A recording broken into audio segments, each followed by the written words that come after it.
Hello, I'm Chloe, and on Friday evening, after I had served his parents a 3-course meal, my husband Matthew announced to me that my comfortable life at his expense was over.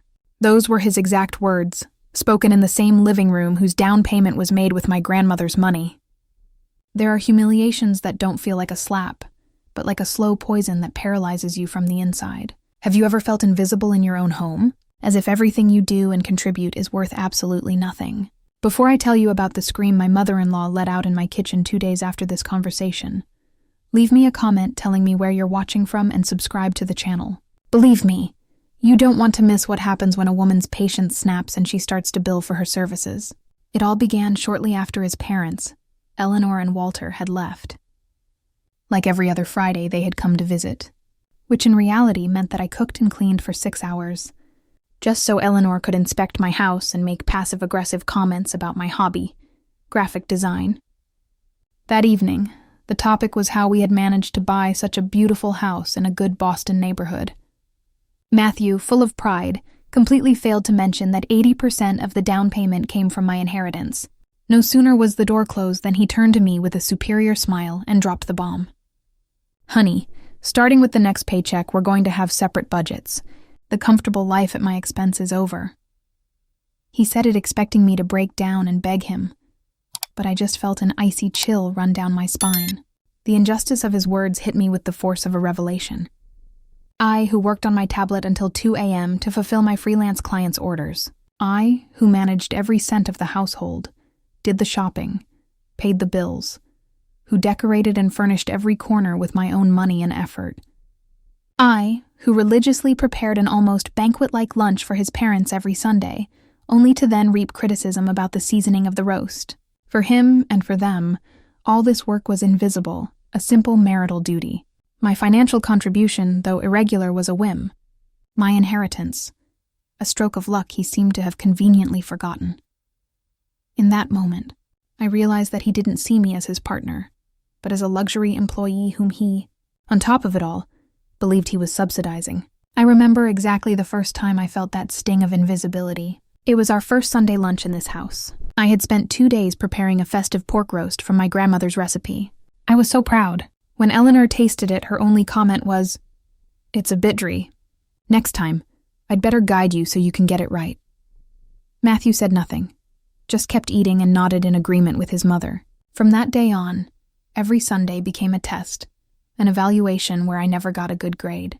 The kitchen, my creative space, transformed into a courtroom, and I into the constant defendant.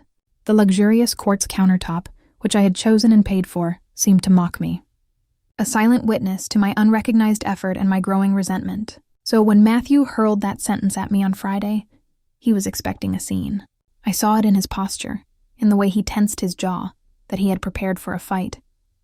He was ready for my tears, for my accusations, for a night full of drama that would end with him feeling magnanimous and powerful for setting the rules. He had probably already rehearsed a speech about financial responsibility and how this was for our own good. He wanted to see me vulnerable, dependent, to confirm his role as provider and head of the family, a role his parents constantly reminded him of.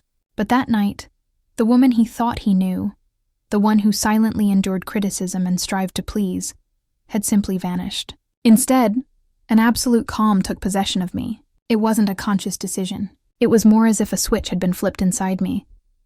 The pain and humiliation of the last few years crystallized into an idea, clear and sharp as a diamond. All the noise in my head fell silent. There were no more voices trying to justify him, to understand his point of view, or to blame me for not being enough. There was only silence, a powerful silence, full of possibilities. I looked him in the eyes and saw, for the first time in a long time, not the man I had fallen in love with, but a stranger reciting a script written by his mother. And in that silence I found my answer. To his complete and utter astonishment, I smiled. It wasn't a forced or sarcastic smile, but a genuine, almost relieved one. I lifted my gaze from my hands and looked him directly in the eye. My smile widened. "Excellent idea, my love," I said with an enthusiasm that visibly confused him. "Finally, we'll have financial clarity." It was high time. His jaw nearly dropped. He blinked a few times as if trying to process whether I was being sarcastic, but my tone was completely sincere. The war he had expected was not going to happen. Instead, I gave him a standing ovation, and that, I realized, was a much more powerful weapon than any tear. I picked up my tablet from the coffee table, the same one I spent hours on, designing logos and editing videos for my clients. I turned it on, and the glow of the screen illuminated my determined face. In fact, I continued opening a notes app. Let's start right now. What do you say we make a list of all shared and individual expenses? That way we can prepare everything for the next payment cycle. I want this to be fair and transparent for both of us. His confusion morphed into a kind of poorly concealed panic. He was not prepared for my efficiency, for my radical acceptance. He wanted emotional drama, and I was offering him a business meeting. The power in the room had shifted, and he hadn't even noticed how. That night, while he snored beside me, obviously unsettled by my unexpected reaction, I didn't sleep a wink. With my tablet on my lap, I wasn't designing, nor was I working for a client. I was creating a new kind of project, my own liberation plan. I made a detailed list of every task I performed in the house, from meal planning and grocery shopping to deep cleaning and managing the household finances. Next to each task, I searched online for the average market rates in Boston for those services: private chef, housekeeper, property manager, event organizer. The numbers added up, and the final sum was astounding. And then, my plan for the Sunday lunch began to take a beautiful and terrible shape in my mind. The clarity he so desperately wanted would soon be served to him, but not in the form he expected. On Saturday morning, the house felt strange, charged with a silent electricity. The air, usually filled with my hurried movements, cleaning and preparing everything for the weekend, was now still. Matthew came downstairs, expecting to find me in the kitchen, probably with an expression of remorse or sadness. Instead, he found me on the patio sofa with a cup of coffee in hand, checking client emails on my tablet. He looked at me, expecting me to say something, for the confrontation he so desired to begin. But I just looked up, smiled faintly at him, and said, "Good morning, honey." I slept wonderfully. His face was a picture of confusion. Peace was my new weapon, and he had no defense against it. He didn't understand that the woman he had humiliated the night before no longer existed. In her place was a strategist who had spent the night calculating the exact price of her freedom. He tried to provoke me all day. He commented on how I must be enjoying my day off, as if my weeks weren't filled with work late into the night. While I was concentrating on a design, he walked past me and said, "How nice that you have time for your little doodles." Every word was a small shovel digging the abyss between us deeper. In the past, these sentences would have hurt me, made me feel guilty or lazy. But now, each one was simply another line item on the bill I was creating in my head. I listened to him. I nodded with a serenity that drove him mad and mentally added a surcharge for emotional damage. He didn't realize that he was no longer speaking to his wife, but to a service provider who was about to submit her invoice. His arrogance was the fuel that fed my cold determination. In the afternoon, I went to the supermarket, but it wasn't the usual weekly shopping trip that included ribs for his father, the expensive wine his mother liked, and all the ingredients for a feast. This time I walked through the aisles with a different purpose. I bought Greek yogurt for myself, a good salmon, avocados, blueberries, and the specialty coffee that I loved so much. Every item I placed in the cart was a declaration of independence. At the checkout, I paid with my own card, feeling a small but significant pleasure in the transaction. It was the first time in a long time that I had bought food thinking only of myself, of my tastes, of my diet. It was a simple act, but it felt like the first step toward reclaiming my own space, not just in the house, but in my life. When I returned and was putting away my groceries, I had to pause in the kitchen. This dream kitchen, with its island of white, veined quartz and its stainless steel appliances, was my pride. I had designed it. I had chosen every detail, from the cabinet handles to the lighting. And most importantly, I had paid for it with a considerable portion of the money my grandmother had left me. I remembered her words when she handed me the inheritance documents. "So that you build your independence, my daughter, not someone else's." At that moment, I felt a pang of guilt for having betrayed her wish, for having allowed my investment to become the setting for my own servitude. But that guilt quickly transformed into an iron resolve. I would honor her memory, and this kitchen would be the place where my independence would be reborn. There was a moment as the sun was setting on Saturday afternoon when doubt tried to creep in. I sat on the porch, watching the colors of the sky over Boston, and wondered if I was being too drastic. Maybe I should talk to him, try one more time to make him understand my point of view. But then, like a ghost, the memory of last Christmas surfaced. I had cooked for 20 people from his family for 3 days. At the end of the evening, exhausted but satisfied, I heard Eleanor say quietly to her sister, "Poor Matthew. He works so hard so Chloe can spend the day playing house." No one defended me. Matthew, standing next to her, just smiled. That memory erased any trace of doubt. No, I wasn't being drastic. I was being just. I was finally putting myself first. Dinner on Saturday was a surreal event. I ordered a salad from a nearby restaurant just for myself. Matthew looked at me, expecting me to offer him some, but I didn't. He got up silently and made himself a ham and cheese sandwich with the oldest bread he could find in the pantry. We ate in dense silence, interrupted only by the sound of our cutlery. He expected me to give in, that the silence would become unbearable for me, and I would break down in tears or screams. But I was calm, enjoying every bite of my salad, savoring the taste of self-affirmation. He had wanted separate budgets, clear rules, and I was giving them to him. He didn't realize that his attempt to control me had liberated me. The cage he had built for me had been opened, and I was learning to fly again in my own house. Sunday morning dawned with an ominous calm. I woke up early, as always, but instead of rushing to the kitchen to start marinating the meat or preparing the dessert, I made myself a cup of tea and sat in the garden to read. The Boston sun began to warm, and the silence of the house was absolute. There was no sound of pots, no smell of simmering garlic and onions, only the chirping of birds and the gentle rustle of the breeze. For the first time in years, a Sunday morning didn't feel like the start of an unpaid workday, but like what it was supposed to be, a day of rest. I felt a peace I hadn't experienced in a long time, the peace of one who knows they are about to reclaim what is theirs. Matthew came down around 9 a.m. His gaze swept over the spotless empty kitchen, and a worry line appeared on his forehead. "You're not starting to cook? My parents are coming at 1. His voice sounded almost childlike, like a child who fears his birthday party has been canceled. I looked up from my book and answered him with the utmost serenity. "No, my love. The Sunday lunches were part of my household management services. Since we have separate budgets now, that service has a price. If you'd like to hire me, we can discuss the rates." His face changed from confusion to disbelief, and then to suppressed anger. I saw the gears in his head spinning furiously, trying to find a response, a way to regain control, but I wasn't playing his game anymore. A few minutes later, his phone rang.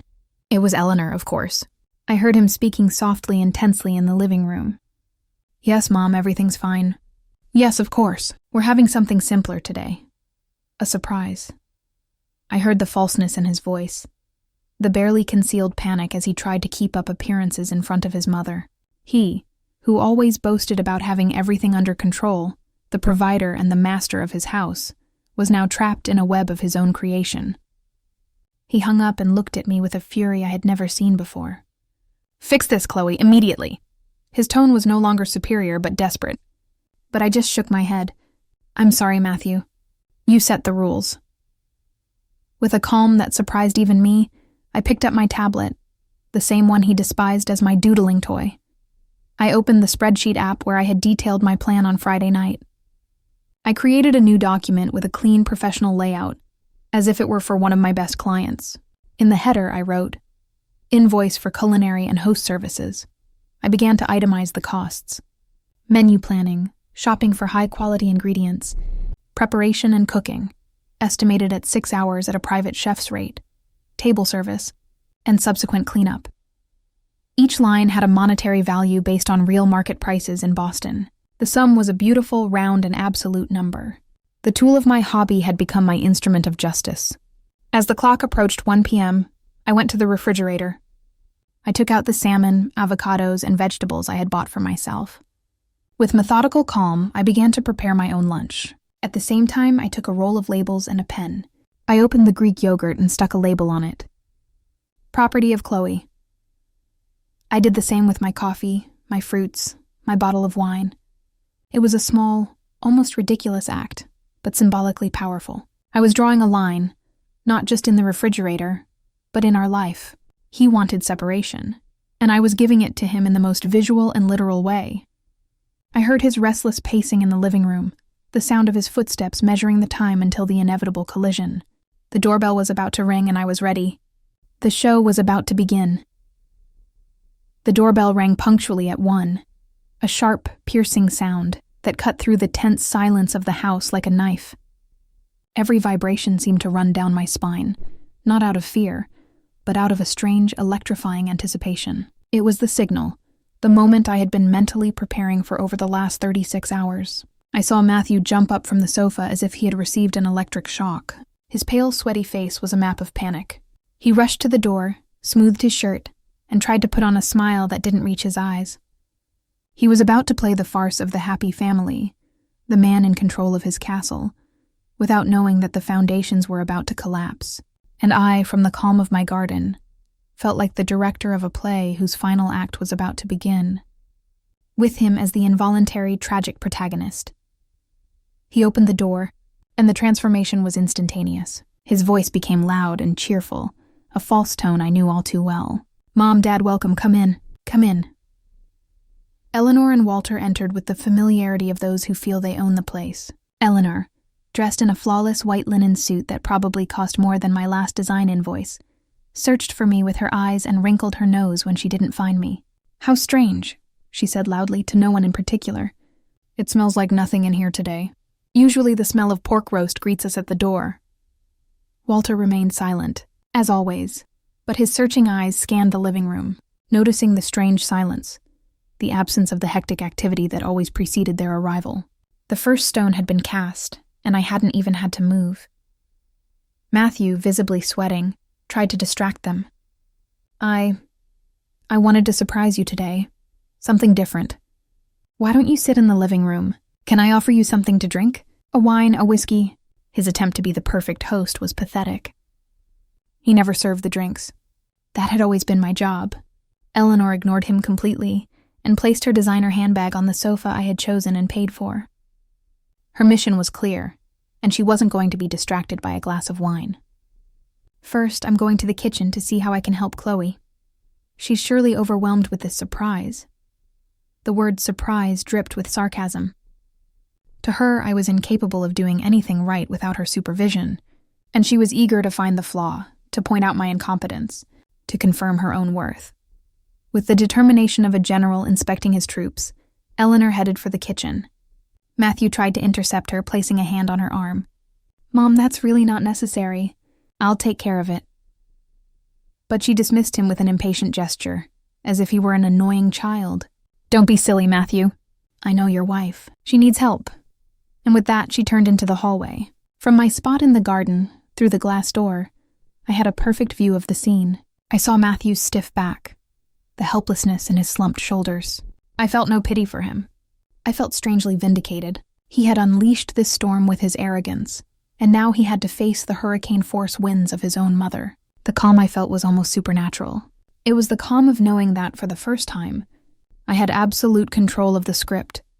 It was then, in that brief moment before the cataclysm, that I heard the sentence that extinguished any remaining shred of doubt that might have lingered in my heart. Walter, who had stayed behind at the entrance, stepped up to his son and asked him quietly, "Is everything all right, son? You seem nervous?" Matthew's answer was a hissing whisper, laden with venom and contempt, which reached my ears with devastating clarity.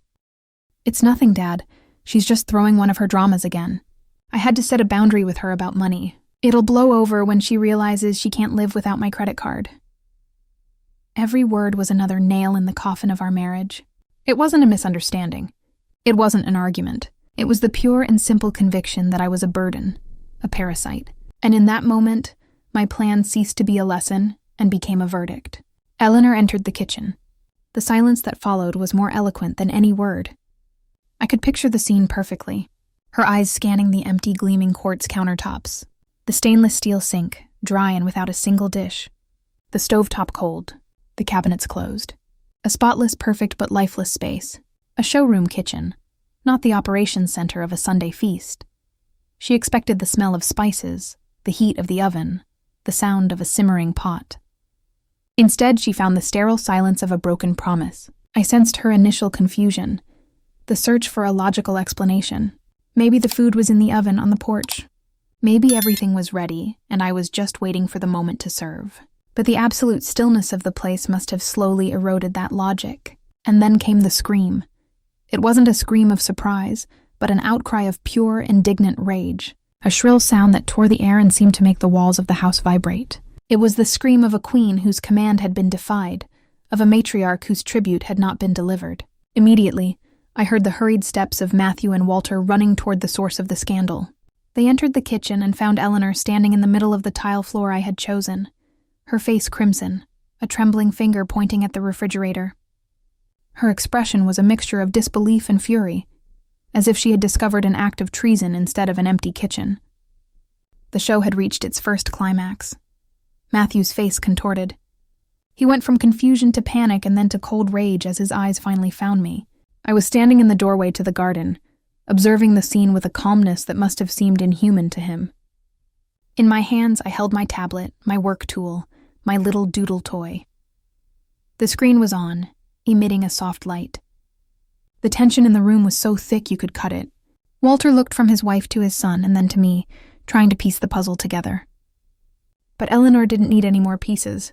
For her, the culprit was clear. Her small, dark eyes bored into mine, burning with a rage that promised total war. I knew I was about to face the wrath of a woman who had never been told no in her life. Before Matthew could stammer an apology, or Walter could ask for an explanation, Eleanor took a breath, and her voice cut through the air like a whip. "May one know what this is supposed to mean, Chloe?" she hissed. Her tone dripped with contempt. "Is this some kind of sick joke? It's 1:15 for goodness sake. Oh, where is the lunch that you should have prepared?" The way she emphasized should have made it clear. To her, I wasn't family, but service staff. It was an obligation, a duty that I had blatantly violated. She didn't ask if I was okay if something had happened. Her only concern was her meal, her routine, her right to be served in my house. She was so secure in her position, in her power over me, that she didn't even consider the possibility that I had a reason. Without saying a word, I took a step forward. The silence in the kitchen was absolute, broken only by Eleanor's wheezing breath. I raised the tablet and turned the screen toward them. The document I had so carefully prepared on Friday night glowed with professional clarity. At the top, in an elegant font I had designed myself, was the unmistakable title, Invoice for Services, Sunday Lunch. I let the image sink in, letting their brains process the incongruity of the situation. I saw the confusion on Walter's face, the rage on Eleanor's turning to absolute horror, and the pure, naked terror in Matthew's eyes. He, and only he, understood immediately. He had wanted financial clarity, and I was serving it to him on a digital platter. With an icy calm, I held the tablet high, letting the screen's light illuminate their distorted faces. The silence in the kitchen was so heavy I could feel it pressing against my eardrums. Walter blinked, as if trying to adjust his eyes to a reality he didn't comprehend. Eleanor, on the other hand, had gone from rage to pure and absolute horror. Her mouth opened and closed like a fish out of water, without a sound coming out. But it was Matthew's face that I would remember forever. The color had drained from his face, leaving it with a waxy, unhealthy pallor. His eyes, fixed on the screen, reflected not anger, but the naked terror of a man watching the house of cards he had so carefully built collapse with a simple breath of truth. Eleanor was the first to find her voice, and she did so with a sharp laugh. It wasn't a laugh of amusement, but a harsh, forced sound, a desperate attempt to defuse the situation and bring it back to territory she could control. "Oh, please, Chloe, what a funny little idea. Now, end this theater, turn that thing off, and tell us what you've really prepared to eat. You've surely hidden it to surprise us." She moved closer to pat me patronizingly on the arm, treating me like a petulant child. But I didn't flinch. I held my stance, and her hand fell into empty space. The smile froze on her lips as she realized I wasn't playing. "It's not a joke, Eleanor. It's a business proposal," I replied. My voice sounded strangely foreign, as if it belonged to an executive in a boardroom, not to me in my own kitchen. Since Matthew proposed a complete separation of budgets on Friday, the catering service for family events, which was not stipulated in our original agreement, will now be invoiced separately. The rate of $350 includes menu planning, the purchase of premium ingredients, 6 hours of culinary labor at the standard rate for a private chef in Boston, service, and subsequent cleanup. It's actually quite a competitive price. Every word was precise, deliberate, devoid of any emotion. I was speaking their language, the language of money, of transactions, of quantifiable value. In that moment, Matthew reacted not with words, but with an abrupt, violent movement. He lunged at me, trying to snatch the tablet from my hands, as if by destroying the device he could erase the reality it displayed. "That's enough, Chloe. Give me that thing. What do you think you're doing?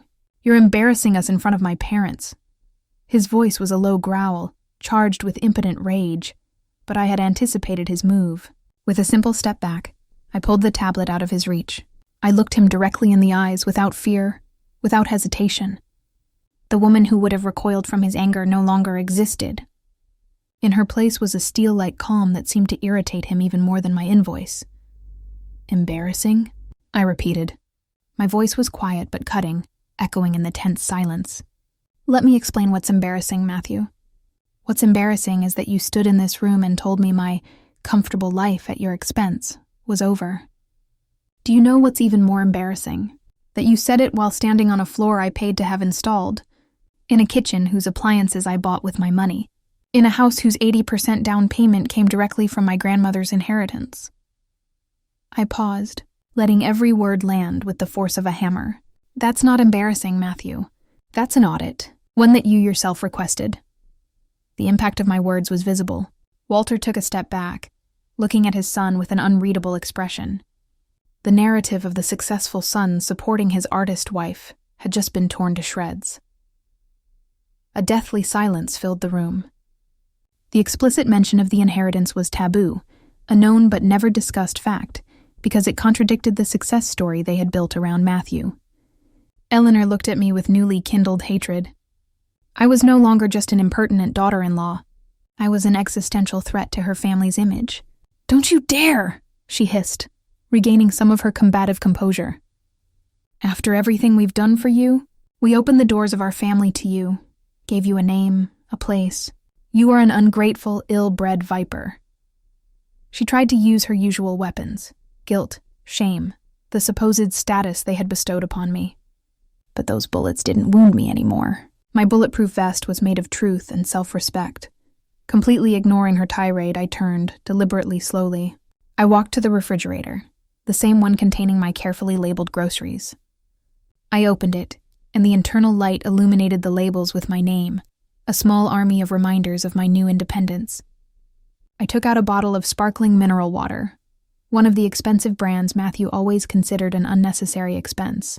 I opened it, and the fizz of the gas sounded unnaturally loud in the silent kitchen. I took a long, refreshing sip, never taking my eyes off them. It was a simple, everyday act, but the message was unmistakable. This is my space. These are my things. And I didn't need to shout or argue. My serenity was my declaration of war. The sight of my calm, my absolute control of the situation, seemed to break something in Matthew. His face twisted into a mask of rage and humiliation. He had lost control of the script, the audience, and the protagonist. Desperate to regain it, he reached for the only tool he had left, the threat. "This ends here and now, Chloe," he said, his voice trembling with anger. "Either you turn off that stupid tablet, apologize to my parents for this circus, and start making some food, or I swear to you, you'll pack your things and leave my house right now." The word "my" echoed in the air. His last pathetic attempt to assert an authority he no longer possessed. I turned to face him fully, the water bottle still in my hand, cold as my resolve. A small smile, not of joy, but of absolute certainty, formed on my lips. I looked him in the eyes, those eyes I had once loved, which now only reflected the image of a terrified stranger. I let his threat hang in the air for another moment before I shattered it. "Allow me to correct one detail, Matthew," I said, my voice as calm and sharp as a scalpel. "It is not your house. It is, for the most part, my house. Legally, the money from my inheritance is documented in the purchase. So if anyone is going to pack their things and leave, I assure you, it will not be me. I dropped that truth in the middle of the kitchen as if it were a grenade. The silence that followed was that of the detonation. I watched the slow, terrible realization dawn on Eleanor's and Walter's faces. They realized they weren't dealing with a rebellious wife, but with the majority owner of the property they were standing in. Matthew was speechless. His threat had crumbled to dust at his feet. The power dynamic hadn't just shifted. It had completely reversed. So, I continued, taking a final sip of my water, the offer still stands. $350 for the lunch. Or would you prefer we discuss the terms of a lease agreement? I can draw one up immediately. That, of course, is also a billable service. The shockwave of my words seemed to suck all the air out of the kitchen. The silence that followed wasn't empty, but dense, charged with the reality I had just unleashed. Eleanor stared at me, eyes wide. Her face went through a series of emotions, from absolute disbelief to a rage so profound it couldn't find verbal expression. Walter, on the other hand, had become completely still, his gaze fixed on me, but it was a different gaze. Analytical, as if he were recalculating an investment that had gone terribly wrong. But the most devastating image was Matthew. He was pale, almost translucent, as if my revelation hadn't just destroyed his argument, but had sucked the very life from his body. He stood there, in the middle of my kitchen, like a ghost at his own disaster. Eleanor exploded first, as expected, but her anger no longer had its previous force. It was the outburst of a storm that had already lost its eye. "You are a manipulator, a lying viper," she hissed, though her voice lacked its earlier conviction. "How dare you talk to us about money or contracts? This is my son's house. You've filled his head with poison." She tried to cling to the old narrative, to the script where she was the queen and I was the ungrateful servant. But the words sounded hollow, desperate. She was firing blanks at a fortress whose existence she hadn't even known about. Her power, built on shame and obligation, had evaporated the moment I presented the cold, hard facts of financial reality. I ignored Eleanor completely. She was no longer my target. I turned to her husband, the silent pillar of her authority. I looked him directly in the eyes with a calm I felt rise from my core. "Walter," I said, my voice firm and clear, "you are a businessman. You understand assets, liabilities, return on investment. My grandmother left me an inheritance. With that money, I paid 80% of the down payment for this property. Matthew contributed 20%, and his salary covers part of the mortgage, just as my income as a designer covers another part, and all of the utilities and maintenance costs. Does it seem like a fair transaction to you, as the man of numbers you are, that the majority shareholder of this asset is treated like an unpaid employee?" I broke down the situation in the only language I knew he would respect, the language of business. Walter didn't answer right away. His gaze drifted from me to his son, and for a fleeting moment, I saw an expression of disappointment cross his face. Then he looked at his wife, whose face was contorted into a grimace of impotent rage. Finally, his eyes returned to me. There was no warmth in them, but also no contempt. There was something new, a cold assessment, almost a hint of reluctant respect. He said nothing, but his silence was the most eloquent answer of all. Before the tribunal of logic and facts, the case was closed. He had lost his son, not through my fault, but through the mismanagement of his own most valuable asset, his marriage. His silence wasn't a victory for me. It was a verdict for Matthew. It was this paternal silence, this tacit confirmation of my argument, that finally broke Matthew. He collapsed in on himself like a deflating balloon.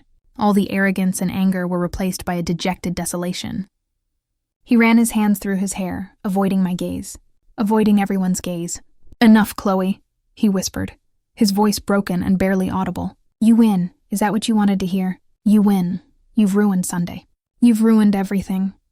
It wasn't an apology. It was the accusation of a child blaming another for breaking a toy that he himself had destroyed. He was accusing me of bringing the truth to light, not himself for creating the lie we lived in. To him, my act of self-assertion was an act of destruction. I slowly shook my head. A genuine sadness gripped me for a moment. "I didn't ruin anything, Matthew. I just held up a mirror. What you saw in the reflection has been broken for a long time. The only difference is that today, I decided to stop pretending I didn't see the cracks." with an almost ceremonial calm. I walked to the kitchen island and placed my tablet on the quartz countertop, the Chekhov's gun of my little revolution. The tool of my trade, which he so despised, now rested immobile, its purpose fulfilled. The invoice document continued to glow on the screen, a digital epitaph for our marriage as we knew it. I now took my phone out of my pocket. "And since you insist this is just business," I said, looking at Eleanor, "allow me to make one last business gesture." I dialed a number from memory. The voice on the other end answered immediately. "Good afternoon, the Oceanair. How can I help you?" My tone was light, professional. "Hello, good afternoon. I'd like to confirm a lunch reservation for 3, under the name Eleanor." "Yes, that's right. Could it be on the patio, if possible?" "Wonderful. Thank you." I hung up and looked at my in-laws, whose faces were a canvas of pure confusion. "I've reserved a table for you at one of the best restaurants in Back Bay. It's a gift from me. Please accept it as compensation for the inconvenience and for the catering service not rendered today." It wasn't a gesture of peace. It was a gesture of power, an elegant dismissal. The reaction was stunned silence. The audacity of the gesture left them completely disarmed. I was offering them luxury, the same kind of status they had tried to humiliate me with. But I was giving it from a position of power, like a boss giving a gift card to a disgruntled employee. Eleanor opened her mouth, but no sound came out. Walter looked at me with that same unreadable expression, a mix of surprise and, oddly enough, almost amusement. Matthew, however, seemed to sink even further into himself. He had been humiliated, not by screams or insults, but by a corporate efficiency and a calculated generosity that left him no recourse, no argument to make. He had been outplayed at his own game of power and status. "No, we're not going anywhere," Eleanor stammered, looking to her husband for support. "Walter, for heaven's sake, say something, do something." But for the first time in all the years I had known them, Walter did not back up his wife. He slowly shook his head with a finality that surprised me. He looked at Eleanor with a tired expression and said in a calm but firm voice, "Let's go, Eleanor. I think Chloe has been perfectly clear." It was the coup de grace. The family patriarch, the silent judge, had cast his verdict, and it was not in favor of his own blood.